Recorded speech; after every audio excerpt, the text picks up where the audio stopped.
impacts. Taking a look at Miami. A tornado warning has been issued for our area. With downtown flooded roadways and impacts at Jacksonville a little bit further north. You were pretty close to the cone, but still outside of it.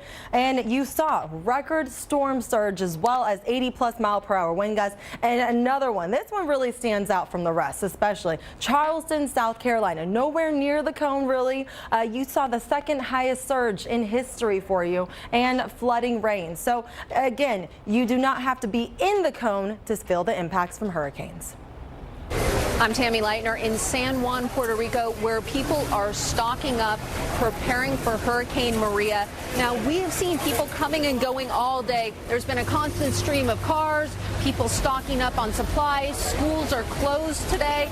They've been getting water, batteries, generators, and one of the biggest concerns here, water. This line, there's been people stocking up all afternoon, buying cases.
Its way out. And that's going to be one of the big things we're going to have to watch for. And that's just the water. The wind